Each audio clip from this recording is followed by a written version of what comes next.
जगदाधार ओम जगदाधार सर्वदेष्टां धात्री नमः सर्वदेष्टां धात्रे नमः ओम जगदाधार ओम जगदाधार सर्वाधिष्ठान धात्री नमः सर्वदेष्टां धात्रे नमः ओम जगदाधार ओम जगदाधार सर्वाधिष्ठान धात्री नमः सर्वदेष्टां धात्रे नमः सच्चिदानंद भगवान की जय सत्य सनातन धर्म की जय सतगुरुदेव भगवान की जय आदि गुरु शंकराचार्य दृढ़ दृश्य विवेक। आज श्लोक नंबर 29 पर चर्चा करेंगे।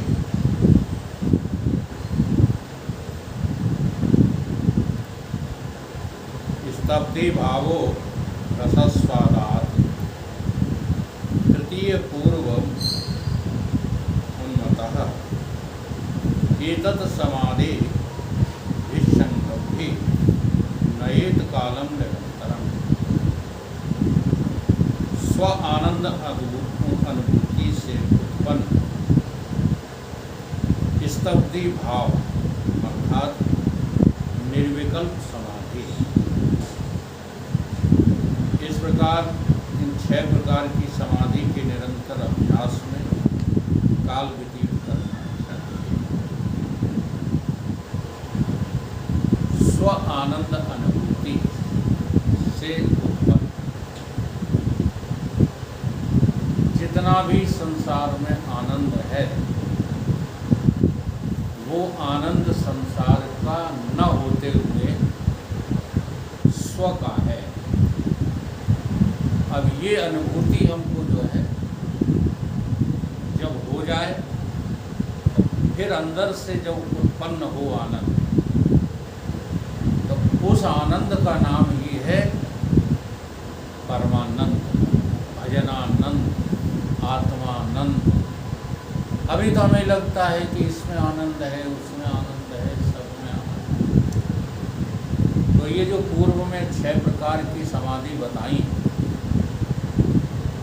3 सविकल्प समाधि, 3 निर्विकल्प समाधि, ये 6 प्रकार की समाधि का हमको अभ्यास करना पड़ेगा। और जब हम अभ्यास करेंगे तो हमें स्व आनंद की अनुभूति होने लगेगी।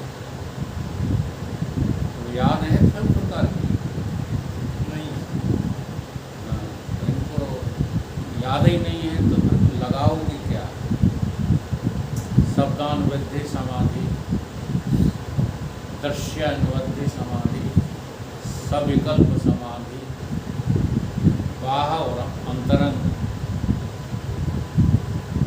इस प्रकार से जो है सविकल्प और निर्विकल्प दोनों मिलाकर के जो है 6 प्रकार की समाधि हो जाती है। इनकी चर्चा पीछे अपन कराए थे तो अपना तो वही है सत्संग के बाबा एक जो है वो पढ़ रहे थे, रस्सी खींचते जा रहे थे तो वो समझ रहे थे सारा दिन हमने बटी है तो कम से कम 4-6 चारपाइयों के लिए तो हो ही जाएगी। अब ये पता नहीं कि पीछे पड़ रहा बैठा सब चबा। तो हम लोगों का सत्संग ऐसे ही तो है, इसलिए तो याद नहीं रहती। खूब सत्संग कर रहे हैं पीछे लगे हैं लेकिन ये गृहस्थी रूपी पड़ रहा चबा जाता। तो भैया इसी पड़रा से तो होशियार रहना है, तभी सत्संग का कुछ लाभ मिलेगा। हमें विषयों के उपभोग में रस आता रहता है, जैसे भोजन में स्वाद आता है कि नहीं, भूख लगी तो आप समझते हो कि केवल रस इंद्रिय के द्वारा जो ग्रहण किया जाता है उसी को रसस्वादन कहते हैं। नहीं, 5 ज्ञानेंद्रियों के द्वारा रस ही मिलता है। आँख रूप का रस लेती है, कान शब्द का रस लेते हैं, नासिका जो है घ्राण हाँ दुर्गंध सुगंध का रस लेती है, त्वचा कठोर मुलायम का रस, ये सब रस ही तो है। तो ये रस जो हमको बाहर लगते हैं विषयों में वो इंद्रियों के कारण लगते हैं। असल में रस तो तुम्हारे भीतर का है। जैसे इंद्रियां बनी रहे और मन ना हो तो रस आएगा? मन कहीं और लगा हो, इंद्रियां लगी हो, जैसे कान तो लगे सत्संग सुनने। एक बार की घटना बताऊं, स्वामी नारायणानंद जी का प्रवचन चल रहा था।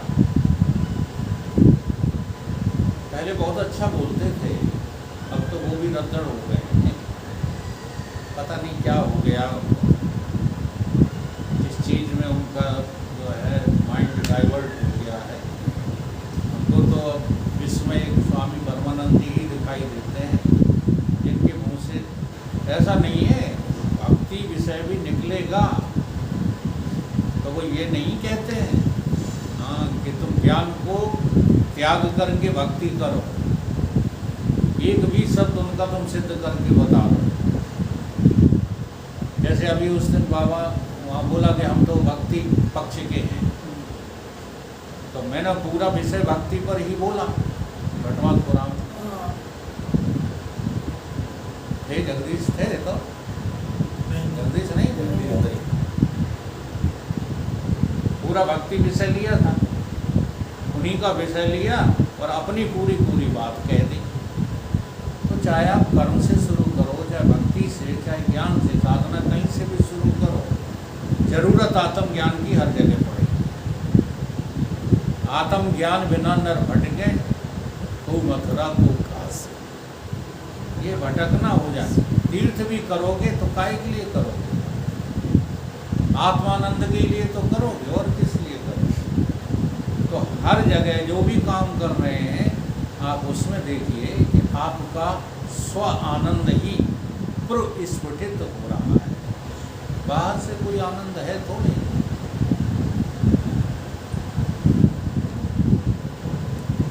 तो 6 प्रकार के आनंद तो ये रस के हैं, घट रस व्यंजन हैं, इंद्रियों के आनंद, मन का आनंद, ये घट रस बोले जाते हैं।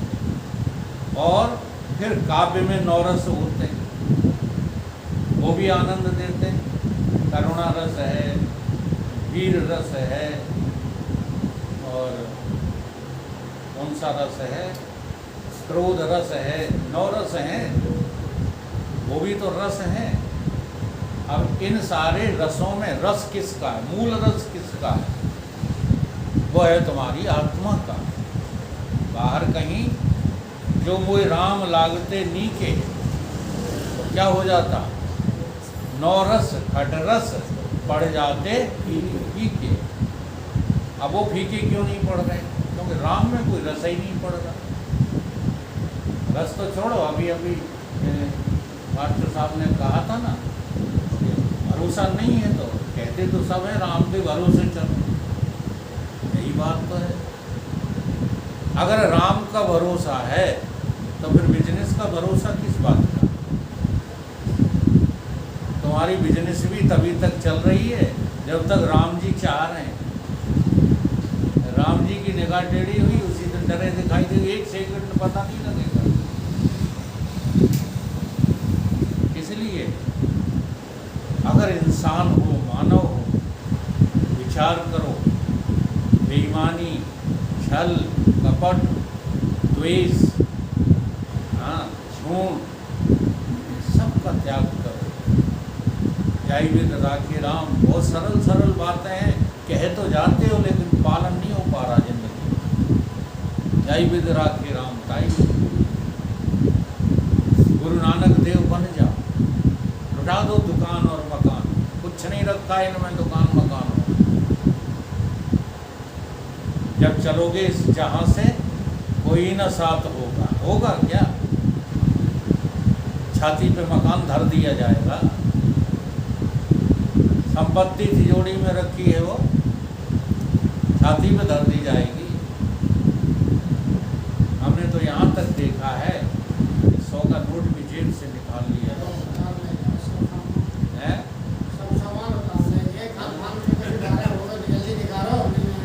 बहुत सोचना शुरू करो तो तुरंत वैराग आता है।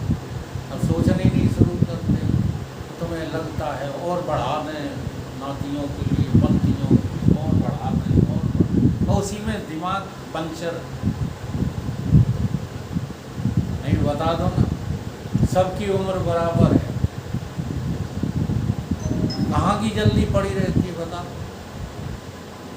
अभी किसी ने कहा था, कल्याण ने कहा था 60 के तो ऊपर ही हैं सब, कहाँ की जल्दी पड़ी रहती है। अब सबको भिन्न भिन्न प्रकार की जल्दी पड़ी रहती है, सबको एक जैसी जल्दी नहीं हो। जैसे जगदीश का तो नाम ले लेते हैं दुकान का, अरे तुम्हें कहाँ की जल्दी पड़ी, कुछ नहीं है तब भी भाग रहे और कुछ नहीं है, तुम्हारे हृदय में संसार की आसक्ति ने कर दिया, वही निकालना है इन सूत्रों के द्वारा। और क्यों इनका पठन पाठन करना, इसलिए करना, संत लगे पड़े हैं, प्रत्येगात्मानंद जी को पढ़ा रहे हैं पंचदशी में। क्यों सुनते हैं साधु लोग, सज्जन लोग, इसलिए सुनते हैं कि इनको जीवन में पालन करना, इसलिए थोड़ी कि सुन के और वहीं फेंक दो, रस्सी की तरह पड़ना चबा, पालन करो, त्याग करो इस जिंदगानी का। ये जिंदगी आफत में डालने वाली है।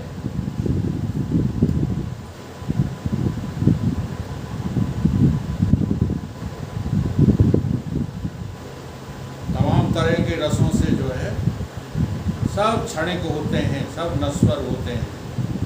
विषय सुख या काव्य सुख, चाहे विषय सुख हो, चाहे नौरस हो, चाहे घट रस हो, सभी सुख तब तक सुख लगते हैं जब तक तुम्हें निज आत्म आनंद की उपलब्धि नहीं हो गई। निज आत्म आनंद की उपलब्धि हो जाए तो ये सब जो है रस तुमको लगना बंद हो जाएंगे। लगना बंद हो जाने का मतलब क्या है? इंद्रियों को तो लगेगा, लेकिन तुमको ये अनुभव हो जाएगा कि ये सुख मेरा नहीं है और इस सुख से मेरा कोई तादात्म्य भी नहीं।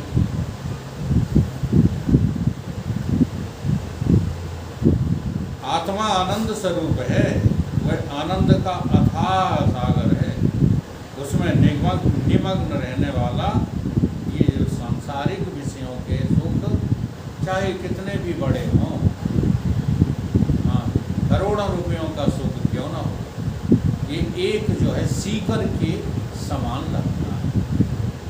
सीकर जानते हो, जब मट्ठा माताएं फेरते हैं तो उसमें जो छींटे होते हैं, इतना लगता है संसार का सुख, बस, इससे ज़्यादा कुछ नहीं। भगवान कृष्ण ने भी जो है इसी बात को गीता में कहा है, विषया बिन वर्तन्ते निहारस्य देहिना रस वर्ज रसोपस्य परम दृष्टवा निवर्तते। अर्थात इंद्रियों के द्वारा विषयों को न ग्रहण करने वाले पुरुष का भी केवल विषय तो निवृत्त हो जाता है, परंतु राग निवृत्त नहीं होता। जैसे आप इंद्रियों को तो जबरदस्ती रोक लोगे, लोग रोक लेते हैं, हाँ, रसना इंद्री से रस नहीं लेंगे, कानों से शब्द नहीं सुनेंगे, आँख से जो है मुंह फेर लेंगे, जैसे माताएं निकलती हैं तो मुंह फेर लेते हैं। भले मुंह फेर लेते हो, लेकिन तुम्हारे हृदय में क्या बैठा है? हाँ जी, हृदय में क्या बैठा है? अगर तुम कामी हो तो भले स्त्री जा रही हो मुख फेर लो, लेकिन भीतर तो तुम्हें लगता है कि देख नहीं पाएगी। तो मिटाना क्या है?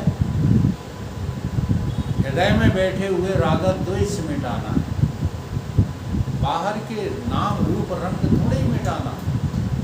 तो भगवान ने इस श्लोक में यही कहा कि तुम इंद्रियों से निवृत्त हो भी जाओ, लेकिन भीतर से निवृत्ति नहीं हुई तो तुम्हें बाहर ही आनंद लगेगा।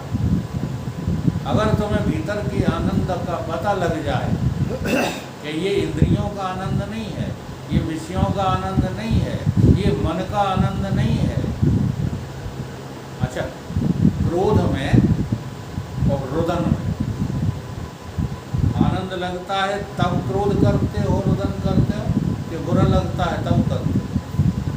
बहुत गहरा अनुभव है, आप क्रोध क्यों करते हो? चलो, आप रोते क्यों, दुखी क्यों होते हो? दुख लगता है इसलिए उनका वातावरण सामने देख के दुखी हो जाए। नहीं, अनुभव करके देखो। बस यही तो अनुभव संत कराना चाहते हैं, बाहर से कुछ नहीं होता, भीतर से तुमको रोने में सुख लगता है इसलिए रोते हो। अगर रोने में दुख लगे तो रोगे। क्रोध करने में आपको सुख की अनुभूति होती है इसलिए क्रोध करते हो। काम वासना में सुख की अनुभूति होती है, लोभ वासना में सुख की अनुभूति होती है। भय भी क्यों लगता है? देखो, रोज सिखाया जाता है मया त्रितम इदम द्वैतम, अद्वैतम परमार्थतः। सबको रट गया कि नहीं? माया मात्रम इदम द्वैतम, ये सबको जो है रट गया कि नहीं? संसार केवल माया मात्र है। सब रटे बैठे हो कि नहीं? हैं? फिर इसी संसार से तुम क्यों आकृष्ट हो जाते हो? अगर तुम्हें पता लग गया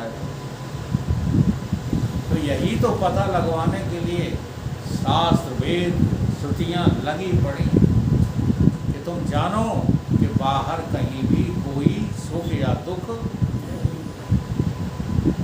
सारा सुख तुझ चैतन्य आत्मा का है और सारे दुख अनात्मा के हैं, अविद्या के हैं।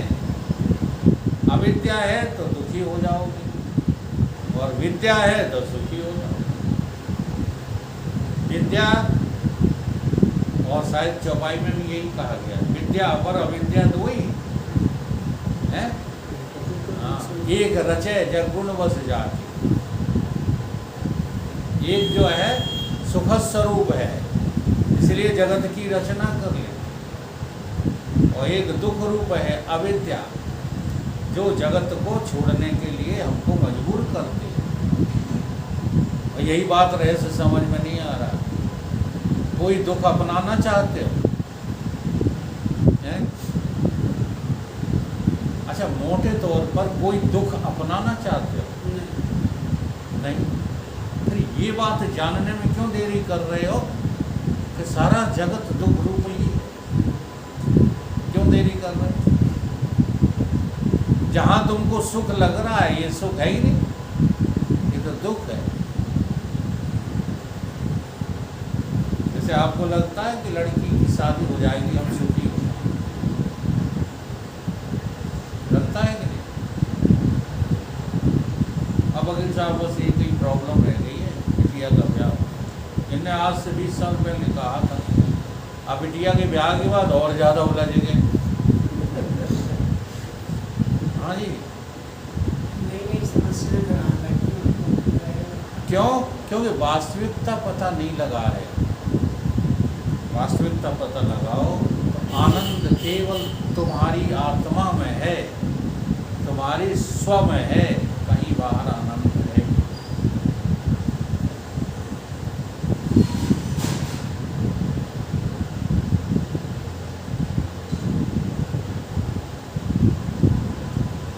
परमात्मा ही परम आनंद स्वरूप है और सारे आनंद झूठे हैं। अर्थात वेदों ने भी कहा है, रसा वैसा जीव, रसा वैसा रसा ही वा अयम लब्धा आनंद आनंदी भवति को ही अन्यात का प्रणायात यदेश आकाश आनंदो न स्यात् एवं ही व न आनंदयात्। रस जो है वो कहीं बाहर नहीं है। उदाहरण दिया, अगर रस बाहर होता, प्राण कहीं बाहर होते, तो तुम्हें प्राणायाम करने की जरूरत क्या थी? आप लोगों से कहा जाता है देखो प्राण चल रहे हैं, ऑटोमेटिकली चल रहे हैं कि नहीं है? तुम चला रहे हो प्राणों को, चल रहे हैं वो तो, और हर एक प्राणी के अंदर प्राण चल रहे हैं। यही नहीं कि मनुष्य के ही भीतर चल रहे हैं। हाँ, अच्छा, औरों को चिंता नहीं है प्राणों की? जी हाँ, जितनी मनुष्य को देख लो। अभी युद्ध छिड़ जाए तो गैयाँ चिंता करेंगी, भैंसियाँ चिंता करेंगी, शेर तेंदुआ ये चिंता करेंगे ना। भारतवर्ष के अपने देश की चिंता करेंगे और पाकिस्तान के शेर तेंदुआ वहाँ की चिंता करेंगे? बोलो, चिंता कौन करता है? केवल मनुष्य। ज्ञान तो उन्हें भी है कुछ न कुछ पशुओं को, लेकिन मनुष्य ही जो है इस बात को जानता है कि इन प्राणों का आयाम हम करेंगे तभी इन प्राणों की वास्तविकता का पता लगेगा। नहीं, मनुष्य के अलावा किसी पशु को अपान, प्राण, व्यान, उदान, समान, इन 5 प्राणों का पता लग रहा है? केवल मनुष्य को लग रहा है। इसलिए मनुष्य प्राणायाम करता है। मनुष्य प्राणों की गति को रोकना चाहता है, कोई पशु नहीं रोकना चाहता। ये लक्षण तुम्हारे अंदर क्यों है? क्योंकि आनंद प्राणों में नहीं है।